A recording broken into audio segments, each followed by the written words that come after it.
नमस्कार दोस्तों। भारत न हिंदू राष्ट्र है न हिंदू राष्ट्र बनेगा।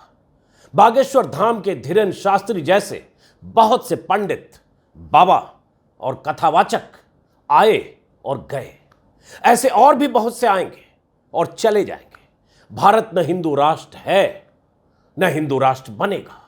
भारत को हिंदू राष्ट्र बनाने के दावे करने वाले ऐसे पंडितों, बाबाओं, महंतों या कथावाचकों की म्याद 10 साल, 20 साल या 30 साल की होगी या 40 साल की होगी, लेकिन संविधान की बुनियाद पर बने इस देश के लोकतंत्र की कोई म्याद नहीं है। जब तक संविधान है तब तक देश है, जब तक लोकतंत्र है तब तक ऐसे पंडितों या बाबाओं के बकवास करने से भारत हिंदू राष्ट्र नहीं बन जाएगा। धर्मभीरू जनता की भीड़ के दम पर पंडित धीरेन शास्त्री जैसे लोग अपनी दुकान चमकाने के लिए चाहे कुछ भी बोले, बीजेपी नेताओं की मौजूदगी के दम पर चाहे कुछ भी बांच दें, इस देश को हिंदू राष्ट्र बनाना नामुमकिन है। किसी के बूते की बात नहीं है। यह बाबा साहेब के संविधान से चलने वाला देश है। ऐसे कट्टर हिंदुत्ववादियों और भगवाधारियों की भीड़ से इस देश की बुनियाद हिलने वाली नहीं है, बल्कि उस बुनियाद में ऐसे हजारों लोगों के मंसूबे दफन हो जाएंगे, दफन होते रहेंगे। बीजेपी के दर्जनों नेताओं ने जिस भक्तिभाव से पटना में 5 दिनों तक पंडित धीरेन शास्त्री की सेवा की है, उसके सामने दंडवत रहे, लोटे और लेटे हुए रहे, उससे साबित होता है कि कहने को तो यह धार्मिक आयोजन था, पंडित धीरेन शास्त्री की कथा का आयोजन था, लेकिन इसके पीछे बीजेपी की पूरी ताकत थी। बीजेपी के दर्जनों नेता थे। मोदी सरकार के केंद्रीय मंत्री से लेकर बीजेपी के सांसद, विधायक और बिहार के तमाम छोटे बड़े नेताओं की फौज थी। धीरेन शास्त्री के सामने, 26 साल के उस लड़के के सामने सबको दंडवत करते देखकर साफ लग रहा था कि नीतीश कुमार और तेजस्वी यादव के गठजोड़ से हिली बीजेपी ने बागेश्वर धाम वाले इस पंडित को ही अपना खेवनहार मान लिया है। 1 साल बाद 2024 में लोकसभा चुनाव है, फिर 2025 में बिहार विधानसभा चुनाव है। जमीन खिसकी हुई है। कर्नाटक में हार ने भीतर तक और हिला दिया है, तो हिंदुत्व और हिंदू राष्ट्र के नारे की चाशनी बनाकर सबको चटाई जा रही है। 5 दिनों तक धीरेन शास्त्री ने पटना में डेरा डाला। करोड़ों खर्च करके भव्य इंतजाम किए गए। धर्मभीरू जनता की भीड़ पंडित धीरेन शास्त्री के चमत्कारों के बारे में सुनकर टूट पड़ी, क्योंकि इसका माहौल 2 साल से बनाया जा रहा था। चैनलों पर हर रोज घंटों कवरेज होता रहा पंडित धीरेन शास्त्री का भौकाल देखकर। वोट की उम्मीद में बीजेपी नेता 5 दिन तक उनके सामने बिछे रहे। कुछ ऐसे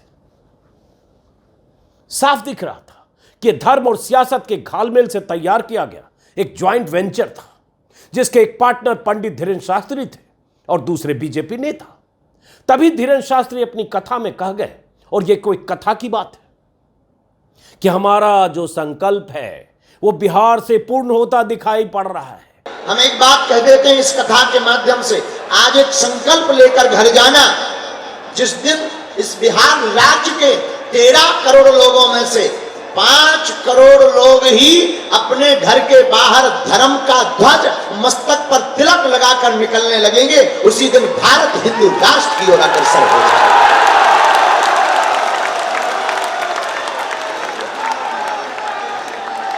मात्र 5 करोड़ लोग, और हम प्रार्थना करेंगे तुमको ही अपनी संस्कृति बचानी है, तुम्हें ही संरक्षण करना है।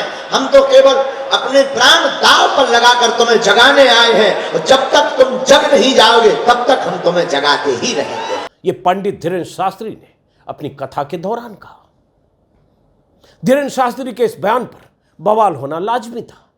इस पंडित को न तो बिहार के बारे में पता है, न बिहार का इतिहास पता है, न बिहार के सरजमी के बारे में पता है, न बिहार के जनमानस के बारे में पता है, और चला है ये बिहार से हिंदू राष्ट्र की ज्वाला भड़काने।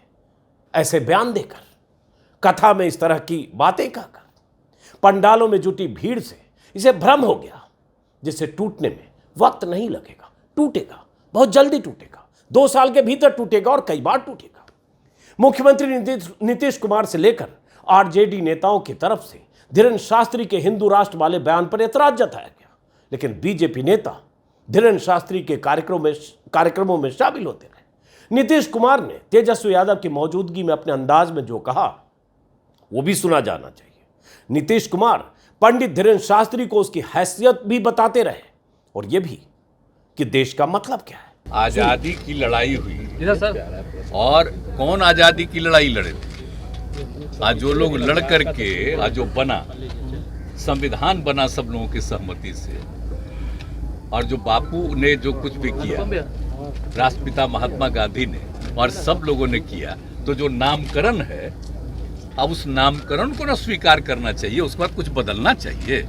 हमको तो आश्चर्य होता है कि आजकल पता नहीं है, और ये सब की प्रचार इसलिए हो रहा है कि अब वहाँ वाले जिस तरह से बिहार देश भर के मीडिया पर जिस तरह का वो कब्जा किए हैं, तो बातें नहीं आता है। इसको कोई बताता है क्या है बिहार, देश का नाम क्या है आप जरा बताइए। तो देश का नाम है उसको बदलिएगा। अब आजादी की जो लड़ाई हुई, अब अभी जो सब बोल रहे हैं उनका कोई जन्म उस समय का था? आप जरा बताइए। नीतीश कुमार ने जो कहा सो कहा ही। आरजेडी के कुछ नेता बागेश्वर धाम के इस पंडित की गिरफ्तारी की मांग भी करने लगे।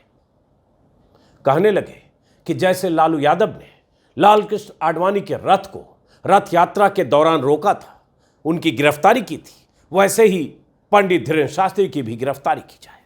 और इन सबसे इतर बीजेपी नेता हिंदू राष्ट्र की वकालत के बीच पंडित धीरेन्द्र शास्त्री के सामने बिछे रहे। संविधान की शपथ लेकर मंत्री बने बीजेपी नेताओं को यह कौन पूछे कि उनकी मौजूदगी संविधान विरोधी पंडित के सामने ऐसे क्यों है, या उनके सामने संविधान विरोधी बातें यह पंडित क्यों कर रहा है। हिंदू वोट के लिए पंडित के दरबारी बने बीजेपी नेताओं से कौन पूछे कि इस देश को हिंदू राष्ट्र बनाना मुमकिन है क्या आप हिंदू राष्ट्र इस देश को बना देंगे? सुनिए क्या कह रहे हैं वरिष्ठ पत्रकार एनके सिंह। संविधान के किस आर्टिकल से आप इसको हिंदू राष्ट्र बना देंगे? कैसे बनेगा हिंदू राष्ट्र एक सभ्य समाज में? आप जरा सोचिए।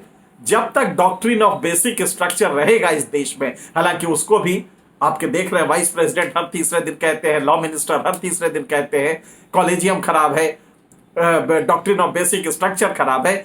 जब तक इस देश में डॉक्ट्रिन ऑफ बेसिक स्ट्रक्चर को आधारभूत ढांचा जिसमें सेकुलरिज्म उसकी पहली शर्त है, जब तक ये इस देश में रहेगी आप इसको धार्मिक स्टेट नहीं बना सकते, पहला। दूसरा, आप हश्र देखिए, एक ही जियो पॉलिटिकल कल्चरल प्रोसेस से पाकिस्तान धर्म के आधार पर निकला। हमसे अलग होकर धर्म के आधार पर उसने एक राज्य बनाया, एक स्टेट बनाया, एक कंट्री बनाई। आप जानते हैं डेमोक्रेसी के वजन के तले वो लगातार टूट रहा है। अंत में वो थियोक्रेटिक स्टेट बना, इस्लामिक राज्य बना जब संविधान बना। तो आज वहां जानते हैं क्या स्थिति है पाकिस्तान की? इसका कारण क्या है? स्टेट में और रिलीजन में वो फर्क नहीं कर पाए। स्टेट के तकाजे क्या होने चाहिए और रिलीजन के तकाजे क्या होने चाहिए, लिहाजा आतंकी स्टेट में आ गए, स्टेट आतंकी में घुस गया, सेना आतंकियों के साथ हो गई, आतंकी सेना के साथ हो गए। जो वहां का प्रधानमंत्री बनेगा उसको आतंकियों का समर्थन चाहिए, सेना का भी समर्थन चाहिए, तो यकसा हो गए, पूरा इंटीग्रेट हो गया आतंकी धर्म के नाम पे, धर्म और स्टेट के नाम पे। भारत में यह संभव नहीं है। भारत में अगर आप सर पटक के रह जाए, सारे लोगों को खुला छोड़ दे, अपने लोगों को हिंदू मुसलमान दिन रात करें, यह भी, और बिहार में तो बिल्कुल मुमकिन नहीं है। बिहार में आज भी आप 20% पे है। बिहार की जनता आपके इस फॉर्मेट को नहीं लाइक करती है। ये फर्क आप समझिएगा, तब आप समझ पाएंगे कि आप ब्लंडर कर रहे हैं। सही कहा एनके सिंह साहब ने। सबको पता है कि भारत को हिंदू राष्ट्र बनाना मुमकिन ही नहीं है। इस देश की 37% आबादी ने अगर मोदी को प्रधानमंत्री के तौर पर चुना है, तो 63% वो लोग भी हैं जिन्होंने मोदी के खिलाफ वोट दिया है। देश के उस कोने से उस कोने तक, किसी भी कोने तक। और तो और जिन 37% लोगों ने भी मोदी को चुना है, उनमें से बहुत बड़ी आबादी ऐसे लोगों की ही होगी जो किसी भी सूरत में देश को संविधान के खांचे से निकालकर हिंदू राष्ट्र बनाने के पक्षधर कभी नहीं होंगे। फिर भी ये पंडित कुछ भी बोल रहा है। संवैधानिक मूल्यों पर जिस देश का पूरा ढांचा टिका हो, उसे ये पंडित हिंदू राष्ट्र बनाने चला है। हम जैसे करोड़ों लोग बार बार कहेंगे कि हिंदू राष्ट्र की परिकल्पना ही लोकतंत्र और संविधान विरोधी है। हिंदू, मुस्लिम, सिख, ईसाई जैसे धर्मों को मानने वाले लोगों का यह देश ऐसे बाबाओं, पंडितों और कथावाचकों के कुछ बक देने से हिंदू राष्ट्र नहीं हो जाएगा। इस देश की तासीर लिबरल है। इवन हिंदू धर्म को अगर आप देखें तो उसकी तासीर लिबरल है। वो बहुत परेशान होता है जब हम अखलाक, तबरेज, जुनैद और जब हम एग्रेसिव हिंदुत्व अपनाए हैं, तब आप देखेंगे कि बड़े भारी हिंदू वर्ग को वो पसंद नहीं आया है। आज क्या वजह है कि इतना सब कुछ करने के बाद बीजेपी के वोट, हर 3 आदमी जो हिंदू वोट डालने गया था उसमें सिर्फ एक ने बीजेपी को वोट दिया, 2 ने नहीं दिया। और इनको ये समझना पड़ेगा कि एग्रेसिव हिंदुत्व अगर आप लाते हैं और ये फॉर्मेट लाते हैं जिसमें हर तीसरे दिन कोई धीरेन्द्र नाम का बाबा हिंदू राष्ट्र बनाता है, कोई संविधान की शपथ खाया हुआ मंत्री उसकी चरण वंदना करता है और वो भी उसमें नारा लगाता है हिंदू राष्ट्र का, तो आप समझ सकते हैं कि इससे ब्रॉडर जो हिंदू जनमानस है वो चिढ़ता है। वो बिल्कुल लिबरल है इस मामले में और हिंदू सनातन धर्म जो है वो लिबरल है। लिहाजा ये बहुत गलत सोचना है कि कोई धीरेन्द्र बिहार में आके, वो भी बिहार में आके अपनी पैठ बनाएगा और वहां पे वो 5 करोड़ वोटों की जो अपील कर रहा है, 5 करोड़ जनता भी हमें मिल जाएगी तो ये देश हिंदू राष्ट्र हो जाए, ये उसका कहना है। आप बिहार को नहीं जानते हैं। अगर पूरे भारत में, चूंकि मैं साइकोलॉजी थोड़ा बहुत पढ़ा हूं, पूरे भारत में अगर एक राज्य है जहां इस तरह के मिलिटेंसी, एग्रेसिव हिंदुत्व को नकारा गया है तो वो बिहार है। क्या वजह है कि आज आप 20% से आज भी ऊपर नहीं जा पाते हैं? कर्नाटक में आप बेहतर करते हैं और वहां बिहार जाते हैं, लेकिन बिहार में आज क्या वजह है कि इतने, और आप जानते हैं ये काउ बेल्ट है और आप ये भी जानते हैं कि बिहार रिलीजियस है, परंपरा रही है रिलीजन की, बुद्ध महावीर से लेकर सब बड़े रिलीजन का मूल स्रोत रहा है। आज भी वहां की जनता रिलीजियस है। आपकी रैली में आएगी, लेकिन रैली का मतलब यह नहीं है कि वो वोट देगी। और इस तरह का जो आप एग्रेसिव हिंदुत्व करेंगे, कोई धीरेन्द्र नाम का बाबा आता है, आप देखिए आने वाले दिनों में इसका खामियाजा बीजेपी को भुगतना पड़ेगा। लोग नाराज होंगे इस फॉर्मेट से। आप हिंदू राष्ट्र बना रहे हैं, किस संविधान के आर्टिकल से आप बना सकेंगे? आपको क्या ये बेसिक चीज नहीं मालूम? मैंने कल भी कहा था, फिर कह रहा हूं, ऐसे बाबाओं और कथावाचकों के दरबार में भीड़ जुटना कोई नई बात नहीं है। हमने ऐसी भीड़ भी बहुत देखी है और भीड़ जुटाने वाले बाबाओं का हश्र भी देखा है। बहुतों को सलाखों के पीछे भी जाते देखा है और बहुतों का जलवा जमीदोज होते भी देखा है। भीड़ क्या है? तमाम तरह की परेशानियों, मुश्किलों और बीमारियों से हताश परेशान लोगों की तादाद इस देश में करोड़ों है। खास तौर से अगर ग्रामीण इलाकों में देखें तो जब उन्हें लगता है कि कोई बाबा, कोई पंडित, कोई धर्मगुरु उनकी परेशानियों का इलाज कर सकता है तो दरबार में पहुंच जाते हैं। ऐसे पंडितों का जिस तरह से चैनलों पर महिमा मंडन होता है उसका भी असर होता है। लोगों को लगता है कि बाबा का हाथ माथे पर लग जाए या उनके दर्शन हो जाए या आशीर्वाद मिल जाए तो सारी समस्याओं का समाधान हो जाएगा। किसी की घरेलू परेशानी है, किसी को नौकरी की परेशानी है, किसी की बीमारी से परेशान कर रही है, ऐसे ही हजारों लाखों लोगों की भीड़ पटना भी पहुंची होगी, गांव गांव से चलकर गई होगी। यह कोई नई बात नहीं है और लोगों की अपनी आस्था भी होती है। मैं किसी की आस्था पर कोई सवाल नहीं उठा रहा हूं। मेरी चिंता और मेरे सवाल इस पंडित धीरेन्द्र शास्त्री के बयानों और मंसूबों पर है। गौर से आप सोचिएगा। और जब हिंदू राष्ट्र की बात पंडित धीरेन्द्र शास्त्री पटना में कर रहा है, जो पहले भी कर चुका है, छतरपुर में जहां इसका ठिकाना है, आश्रम है, वहां भी कथा के दौरान कर चुका है। और हिंदू राष्ट्र की बात करने वाले कौन लोग हैं? दिल्ली में, उज्जैन में, प्रयागराज में, हरिद्वार में, हरियाणा के किसी अंबाला शहर में बीजेपी के नेताओं की मौजूदगी में भगवाधारियों की भीड़ ने बीते 5-7 सालों के दौरान, पहले भी लिया है लेकिन 5-7 सालों के दौरान कई बार एक धर्म विशेष को टारगेट करते हुए, मरने मारने की बात करते हुए हिंदू राष्ट्र बनाने की शपथ लेते हुए दिखे। ये कहते हुए कि हिंदू राष्ट्र बनाने के लिए मरेंगे और मारेंगे, ऐसी भी शपथ दिल्ली में ली गई है।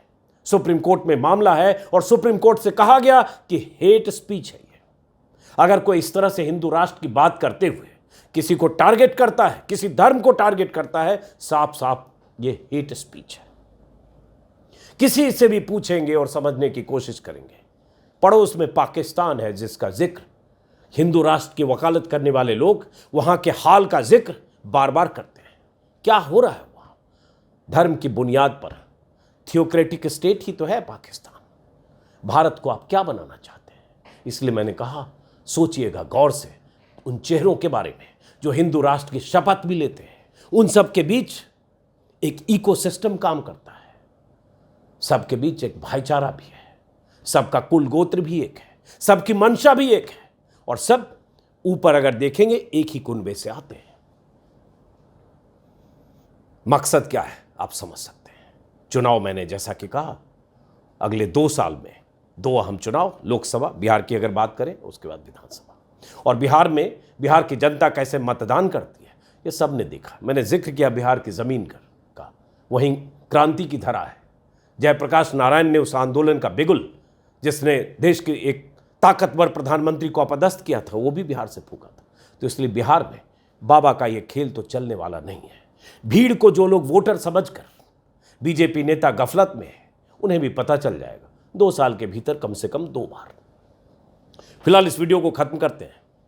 और आप अगर नागरिक हैं, आप अगर वोटर हैं तो सोचिएगा वोट देने से पहले कि आपको संविधान से चलने वाला देश चाहिए या हिंदू राष्ट्र चाहिए। फिलहाल इस वीडियो को खत्म करते हुए अगर आपने सब्सक्राइब नहीं किया तो सब्सक्राइब करें, मुमकिन है तो ज्वाइन करें। नमस्कार।